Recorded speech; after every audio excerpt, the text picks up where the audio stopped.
I hope that I come up. Am I him? Some people seem to be waiting Seems like a lot. for the results of the election. The fact that you have people out there that are saying that the market's bad. The market's slowed down. You know, I call them headline readers. 2.5% on my interest rate on a 30-year mortgage. Well, that's normal, right? Well, no. When I got into real estate, I got licensed in 1998, right? Granted, the average. What a dinosaur! Jesus Christ! Thank you so much. Welcome to the Reyes Orelle. I am Ralph Orelle again, Luis Reyes, and this is the Reyes Orelle Real Estate Team show, if you will. We got honest. We have no idea what we're going to call this thing.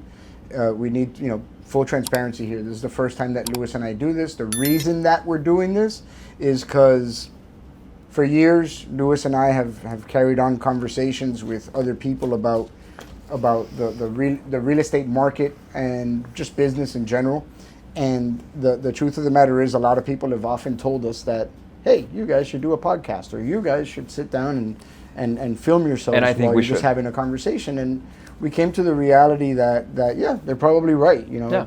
I'm a very smart person, and I feel that my wisdom should be shared with the world. But look, honestly, I think the reason we're also doing this is because we really want everybody to know each other, for everybody to know us, and for the public to understand. I've been doing this for 16 years. You've been doing this now for 26 years. 26 years. We have been in this industry for a long time. Ever since I started, I've been doing this full time. I used to run a pretty big team. I had 155 agents that I was overseeing last year, and Ralph and I decided to come together and decided to work as partners and grow this team. But why we want to have this conversation is because we really want to kind of talk about some of the things that people out there are talking about right now. And one of the subjects that keeps coming up, one of the topics that keeps coming up, is some people seem to be waiting. Seems like a lot. For the results of the election. So why will you wait? And I've never understood this. I don't get it. I I don't understand it. I was having a conversation yesterday with a good friend of mine who we do some business together and whatnot, and he tells me, Ralph, I think that it's just people are waiting for the election, and that's it. I think by that point I had just about had it, right? Because I keep hearing about this. I keep hearing people saying, "Oh, I'm waiting for the election." No, because if this guy comes out, I don't know what's going to happen, or if this guy comes out, it's going to be great. But let's be honest. I don't know what that means. Does it mean that if one candidate wins, then you don't buy? Yeah, never. You're gonna like shrivel up in a corner and never buy anything ever again, or does it mean that you sell everything? Maybe you sell everything? Or maybe you sell everything in the hopes that the people whose candidate did win will go out there and buy everything. I don't know why you'd sell it. Well, I remember for the same reason I don't know why you wouldn't buy it, but I remember 8 years ago, some people were saying, I'm leaving the country. Yes. I remember, 4 years ago, some people said, I'm leaving the country this year. So, and at the end of the day, United States of America continues to move forward. We continue to do well. We've had a pretty robust economy. The stock market is doing well. And overall, the perception out there is that we're doing pretty well, and we have a strong country. I feel that way, right? I feel, and I'm not a market specialist when it comes to the financial markets or anything, or I'm just not. I wasn't trained in that. I didn't go to school for that. Or for anything else for that matter. But we do follow it. But we do follow it. The financial market, what I listen to you more so, and to good friends of mine that are more involved in that. But I follow the real estate market, right? And aside from the whole not buying because I'm waiting for the election thing, is the fact that you have people out there that are saying that the market's bad.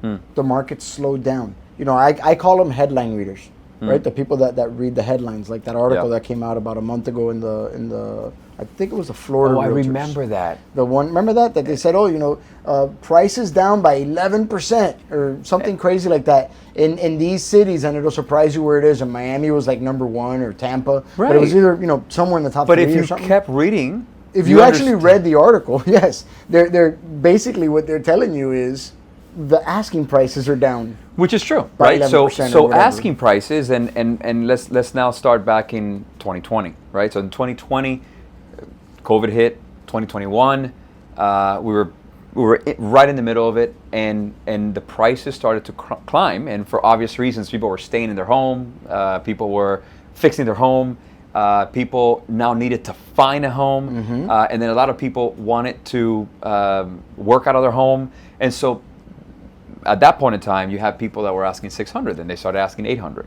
and they started asking $1 million, then they started asking 1.2. Fast forward to 2024, which is where we're at now.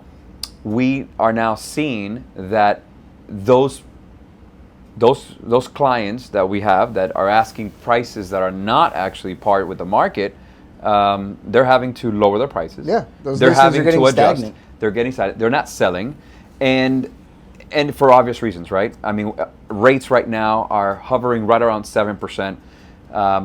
Most likely, the Feds are going to lower the rate in September. I think that there's a lot of good indication for that. And overall, I think that next year we're going to have a little bit lower rates. But the second that happens, you're going to have prices continue to climb up, because now affordability is going to be, I mean, people are going to just be able to buy more, right? And then, but I do want to talk to you about like what's happening with the inventory. Right? Yeah, it would surprise a lot of people to hear the facts about it, right? Not to hear your crazy uncle who believes in candidate A or candidate B and says it's candidate A's fault or candidate B's fault as to why the market is horrible right now, right? Yeah.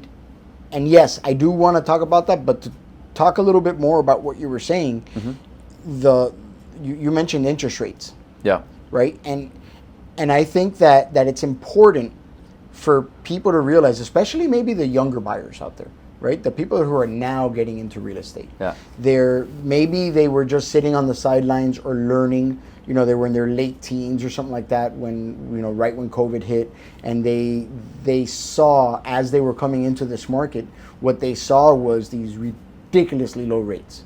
Right, your 1.9s, your 1.5s, which has never happened in the history of the United States. It just doesn't happen, right? Yeah. And my point is that historically, yeah, our rates are not high. Right. Our rates are actually low. Right. Right. Historically, no. I've been in this business, like he said, for 26 years, so I've dabbled in different parts of it, right? And while I was involved in the mortgage side of it, we were refinancing people that had mortgages from the early 80s, and they were at 18 and 19%. Anybody that's been in the business long enough to where they were around at the time that those people were either A, still around, and B, actually refinancing their properties, they can attest to that. They've seen that, right? 2.5% on my interest rate on a 30-year mortgage. Well, that's normal, right? That's the way it should be. Well, no. Here's another interesting fact. It's crazy. Cash. Properties that are being paid cash. In 2022, we had, and this is just for the month of June. Right? So this is just from June of 2022 and compared to June 2023. In 22, you had 925 transactions that were all cash. And in June 2023, just recently, you had 761. That's 17% less, so, almost 18. Yeah, and this year, my guess is we're going to be trending lower. Well, we're at 541. 500 now? 24. There you go. Right? So that's 28, almost 29% less than what it was in 23. So let's see here, from 22 to 24, 28, 38, 40, almost 48% less. And 46%. But and now more than ever, the question around is your property going to appraise is coming. Oh, I mean, yeah. before, because you have a lot of these sellers that are saying, I'm going to wait for that one cash buyer. Mm-hmm. And then they don't realize that the cash buyer really is looking for a bargain. It's looking for something better Correct. because they're smart, right? Correct. They're not going to just spend all their money on a property that is not worth it, Correct. right? And so the concept of I'm waiting for a cash buyer, be careful with that because you have a lot less cash transactions happening right now. Yep. And a lot of those buyers that people were talking about, like, because the guy comes in from New York, and guy looks at my house and says, still happening. That house is $600,000. Well, I just sold the same thing in New York for $2.5 million, so I'll give you $750. Right? Like that guy. Although those guys are still coming, but they're not doing that anymore. No, because hopefully they're getting good representation, right, when they come down here, and people are advising against it. They're being smart, and also the prices they've gone up, right? They've gone up. So that's the most interesting part. Maybe sure, Pinecrest, you would have expected Pinecrest to have $15-20 million houses. Why not, right? Yeah. Coco Plum, Gables all Estates, those neighborhoods, but then Journey's End. Look at neighborhoods like Miami Springs. Yeah. Look what's happened in Miami Springs.